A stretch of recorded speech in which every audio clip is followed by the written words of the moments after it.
Micro oven repair খুবই সহজ এবং একটা মজার কাজ যদি এর বেসিক লেভেলটা আপনি জানেন। দেখুন এই মাইক্রো ওভেনটার মাদারবোর্ডটা আমরা চেঞ্জ করবো, এটার পরিবর্তে চাইনিজ মাদারবোর্ডটা লাগাবো। আর এই মাদারবোর্ডগুলো লাগাতে একটু বড় সড়ো সময় লাগে এবং একটু ঝামেলা হয় আর কি, যাই হোক, কিন্তু আলটিমেটলি কাজগুলো খুব সহজেই করা যায়। আর আপনারা যারা এই ধরনের কাজগুলো শিখতে চান, যেমন যে কোনো ধরনের ফ্যান, মোটর, একেবারে ইজি বেকের মোটর থেকে শুরু করে মাঠ পাম্প, সাবমার্সিবল, 3 ফেজ যত গুড়াগার আইটেম আছে এবং কন্ট্রোলার, ব্যাটারি, চার্জার বা বিভিন্ন ধরনের কুকার টুকার যেগুলো কিচেনে ব্যবহার হয়, বা পাওয়ার টুলস, অথবা ফ্রিজ, এসি বা আইপিএস বা বিভিন্ন ধরনের সার্কিট রিপেয়ারের কাজ চাইলে সরাসরি আমাদের কাছে এসে শিখতে পারেন, অথবা আমাদের ইউটিউবের ভিডিওগুলো দেখে দেখে শিখতে পারেন।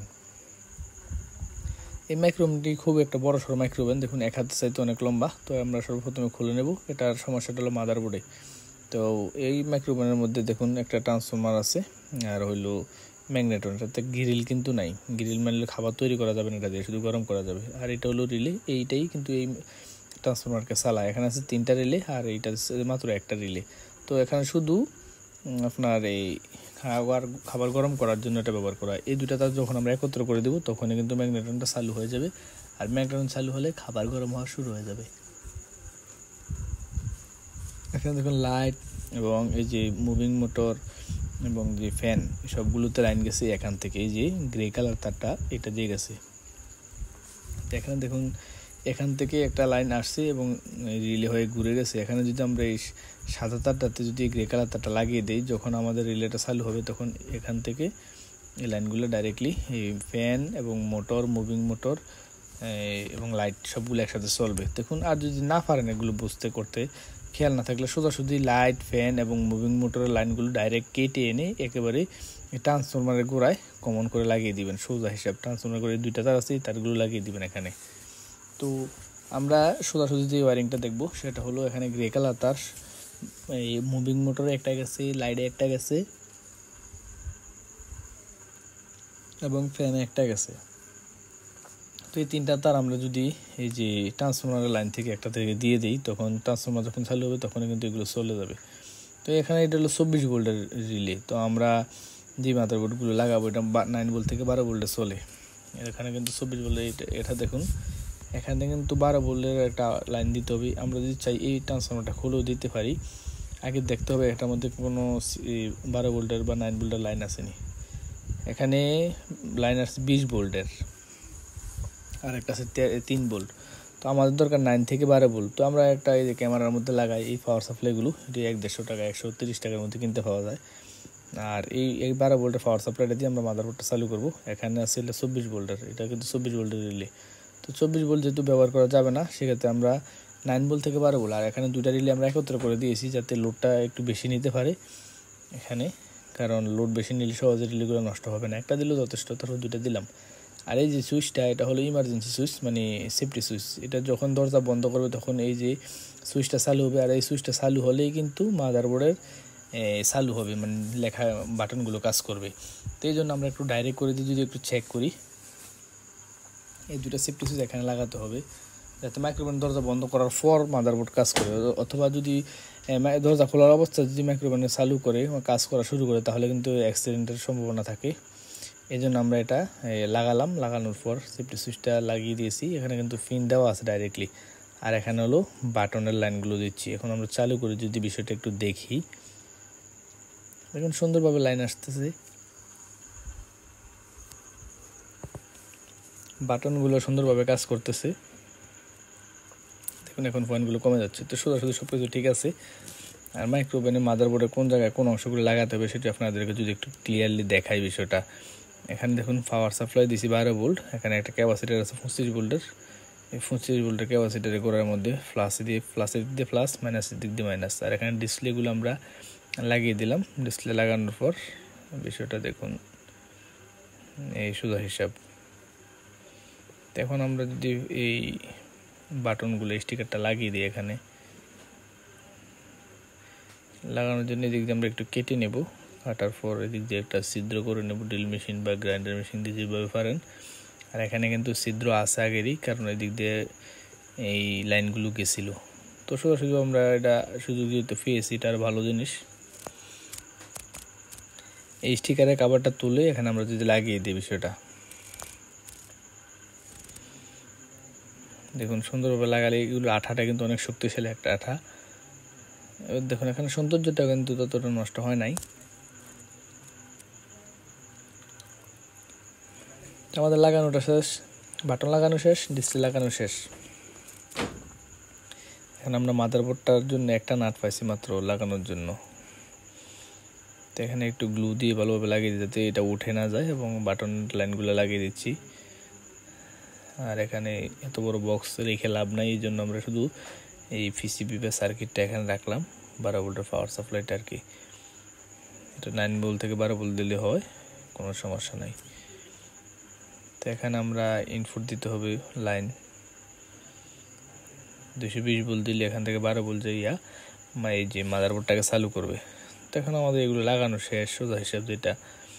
আর এই ধরনের ভিডিও আমাদের ইউটিউবে বিস্তারিত আরও অনেক দেওয়া আছে, এই জন্য এটা এত বিস্তারিত দেখালাম না, বেসিক জিনিসটা আপনাদেরকে দেখালাম যাতে কাজগুলো আপনি একটা আইডিয়া নিতে পারেন। আসলে একেবারে A to Z বিস্তারিত শেখানো যেগুলো সম্ভব হয় না, প্র্যাকটিক্যাল হলে সবচেয়ে ভালো হয়। তো এগুলো বিস্তারিত ভিডিও আমাদের চ্যানেলে আছে, এই জন্য তত একটা বিস্তারিত দেখাচ্ছেন, জাস্ট আইডিয়াটা দিলাম যাতে এইভাবে কাজগুলো করা যায়। এই আইডিয়া নিয়ে যারা এর আগে মাদারবোর্ড সেট করছেন তারা এটা তাদের জন্য একটু সহজ হবে আর কি। আর আপনারা চাইলে সরাসরি আমাদের কাছে এসে শিখতে পারেন একেবারে বিস্তারিত, কারণ ভিডিওর মধ্যে কিন্তু সব জিনিস আসে না। দেখুন এখানে এই যে আগের মাদারবোর্ডটা ছিল, এই নেগেটিভ এবং পজিটিভ ডাইরেক্ট দুইটা লাইন ঢুকছিল মাদারবোর্ডে। তো আমরা তো এখানে দুইটা লাইন দিতে হবে, ডাইরেক্ট 220 ভোল্টের লাইন। তো 220 ভোল্ট মাদারবোর্ডে ঢুকছে, ঢুকার পর এটা 24 ভোল্ট করে নিয়েছে। তো আমরা এখানে পাওয়ার সাপ্লাই ব্যবহার করছি 12 ভোল্টের, যেটাতে এই 220 ভোল্ট থেকে 12 ভোল্ট করে দিতে পারে। তো আমরা সোজা লাইনগুলো লাগিয়ে দিলাম। এখন যদি ডাইরেক্ট লাইন দিই আমরা, এটা কিন্তু চালু হবে। তো দেখুন এখানে একটা তার গ্রে কালার, এই ফ্যানের মধ্যে একটা, এই মুভিং মোটর একটা, সবই কিন্তু এই গ্রে কালার তারগুলো গেছে। দেখুন এটা গ্রে কালার, দেখুন এটা গ্রে কালার, মেইনটা যেটা আমরা লাইন দিব গ্রে, এটাও গ্রে, আর এখানে দেখুন এখানেও গ্রে কালার। তো এইটা হলো পজিটিভ লাইনের দিক থেকে গেছে। তো আমরা যদি গ্রে কালার তারটা কেটে ডাইরেক্ট সোজাসুজি এই এখানে রিলে দিয়ে যে কারেন্টটা আসছে, এটা যে লাল দিয়ে আসছে সাদা দিয়ে বাইরে হয়ে চলে গেছে। তো যখন ম্যাগনেটন লাইন যাবে চালু হবে, তখনই কিন্তু এই ফ্যান এবং মুভিং মোটর লাইটগুলো চালু হবে। তো এটা আমাদের জন্য সোজা হিসাব। তো এখানে যেহেতু আমরা রিলে উপরেরটা এবং নিচেরটা একত্র করে দিয়েছি, যে কোনো একটা থেকে আমরা লাইন দিলে হবে। আর এই সুইচটা হলো সেফটি সুইচ, এখানে যদি দরজা বন্ধ করা না হয় তাহলে কিন্তু মাদারবোর্ডে কাজ করবে না, শুধু ডিসপ্লেতে লাইন দেখাবে, বাটনে কাজ করবে না, স্টার্ট বাটন কাজ করবে না। তো এখানে আপনারা দরজাটা বন্ধ করে দেখে নেবেন যে কোন সুইচটা দরজা বন্ধ করার পর চালু হয়, মিটার দিয়ে চেক করে নেবেন। আশা করি এটা সিম্পল একটা কাজ। এই ক্ষেত্রে সবচেয়ে নিচের সুইচ যেটা থাকে এটাই কিন্তু এই সেফটি সুইচটা হয়ে থাকে প্রত্যেকটা আমাদের মানে মাইক্রোওভেনে। দেখুন আমাদের এটা যদি চালু হয়ে গেছে সুন্দরভাবে, দেখুন টাইম উঠলো 30 সেকেন্ড, আবার দিলাম 30 সেকেন্ড, এই দিলাম স্টার্ট। তো স্টার্ট বাটন দেওয়াতে কিন্তু সুন্দরভাবে চলতেছে, ফ্যান চলতেছে, এবং যে লাইটটা কিন্তু চলতেছে না, একটা সমস্যা। তো লাইটটা হয়তো নষ্ট, আমরা চেক করব। এখানে এম্পিয়ার নিতেছে 6 এম্পিয়ার, খুবই সুন্দর এম্পিয়ার নিতেছে।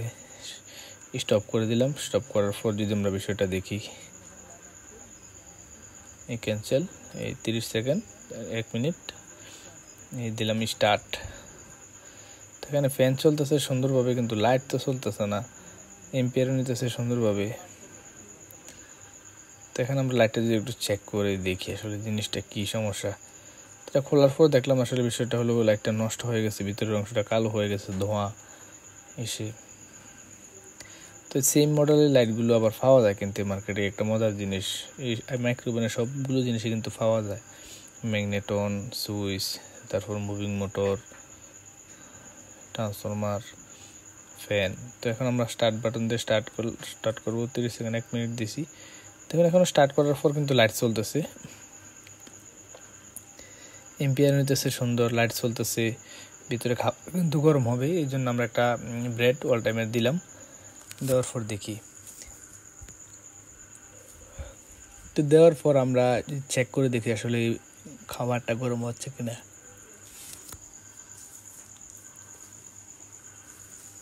দেখুন এখন একটু লোড ফোর্সের জন্য 9 এম্পিয়ার নিতেছে, কারণ 9 এম্পিয়ার আমরা জানি সাধারণত 200 এম্পিয়ারে 200 ওয়াট এম্পিয়ার, তো 9 এম্পিয়ার 1800 ওয়াট, মানে প্রায় 2500 ওয়াটের মতো আছে। খুবই শক্তিশালী জিনিসগুলো, 30 সেকেন্ডের মধ্যে একেবারে আগুনের মতো গরম হয়ে যায় এই এই ব্রেডগুলো, মানে যেগুলো খাস বাংলা বন বলা হয় আর কি।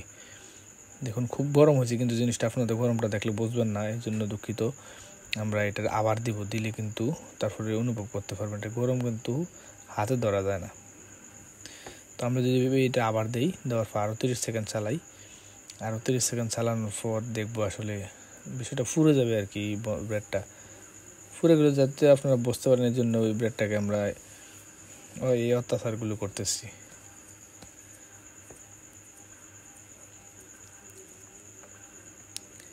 আর এই মাদারবোর্ড লাগানোর আরও সহজ নিয়ম আমরা A to Z দেখিয়েছি, অন্য ভিডিওগুলো দেখবেন, দেখলে বুঝতে পারবেন। এই জন্য শুধু জাস্ট আইডিয়ার জন্য এটা দিচ্ছি। দেখুন এখানে এটা কিন্তু ফুরে গেছে মাত্র 1 মিনিট। প্রথম 30 সেকেন্ড দিচ্ছি, পর 30 সেকেন্ড, 1 মিনিটে কিন্তু একেবারে ব্রেডটা ফুরে গেছে, ধোঁয়া বের হচ্ছে। তো এই কাজগুলো আসলে খুব একটা মজার কাজ এবং সহজ কাজ, যদি আর বেসিক বোঝেন। আর মাইক্রোওভেনের ভিতরে তেমন বেশি কিছু একটা ট্রান্সফর্মার আছে যেটা সহজে নষ্ট হয় না বললেই চলে। আমি সারা জীবন একটাও পাই নাই নষ্ট হইতে, মানে পাওয়া যায় এগুলো সহজে যেটুকু নষ্ট হলে ঠিক করা যায়। আর ম্যাগনেটের নষ্ট হলে ঠিক করার কিছু নেই, এটি অবশ্যই চেঞ্জ করতে হবে। আর বেশিরভাগ ক্ষেত্রে সমস্যাটা এই মাদারবোর্ডে। অবশ্যই মাদারবোর্ডগুলো সাধারণত রিপেয়ার করা যায় না, অনেক সময় তেলাপোকা হোয়াটসঅ্যাপ এগুলোকে নষ্ট করে দেয়।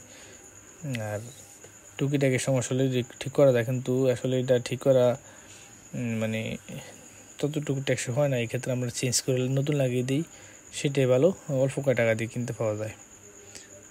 তো আপনারা চাইলে সরাসরি আমাদের কাছে শিখে কাজগুলো শিখতে পারেন, অথবা আমাদের ইউটিউবের ভিডিওগুলো দেখতে পারেন। Thank you for watching this video.